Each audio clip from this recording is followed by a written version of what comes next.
umumiy holatini rasmini ko'rdim va sizni murojaatingiz bo'yicha 8 yoshli qizimda psoriaz bor. Psixologlar menga bog'liq deb aytishdi. Bu qanday ishlanadi? Xo'sh, endi e'tibor bering. 8 yoshli qizingizda aynan necha yoshlik paytidan tanasida o'zgarishlar sodir bo'ldi? Bu psixologik tomondan psixologlar nima uchun unaqa deganligini men sizga aytib beraman keyin. Necha yoshligida bildingiz? 7 yoshda. 7 yoshligida bildingiz. 7 yoshda. 7 yoshligida qizingizni tanasida, qo'lida o'zgarish bo'layotganini sezdingiz, to'g'rimi? Xo'sh, endi ilmiy nuqtai nazardan yondashamiz. Qarang.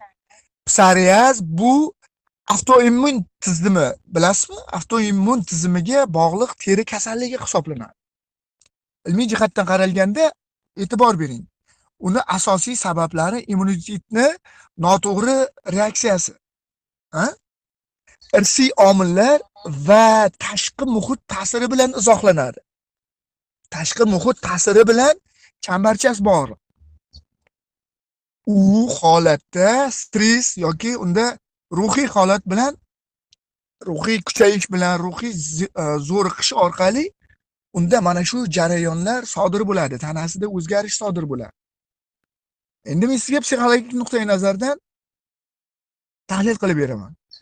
Bolada namoyon bo'layotgan mana shu teri kasalliklari ko'pincha oiladagi yoki oila ichidagi, oila a'zolari orasidagi ruhiy muhit, ayniqsa ona bilan bog'liq deb bekorga aytmagan o'sha sizga aytgan psixolog. Ona farzand munosabatlari bilan bog'liq holda bu o'sha nuqtai nazardan qaraladi, tahlil qilinadi.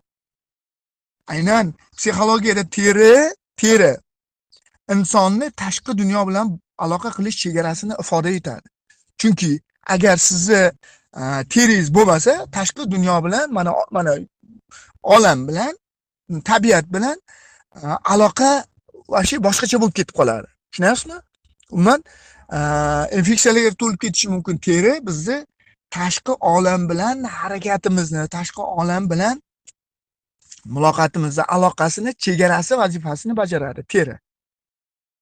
Agar oilada inson oilasida yoki bola 14 yoshgacha bo'lgan bola oilasida haddan tashqari bosimni ko'rsa, qo'rquv bo'lsa yoki qanaqadir quvonch, juda ham kuchli quvonch yoki erkinlik yetishmasligi bo'ladigan bo'lsa, bu bolani tanasida turli signallar orqali bu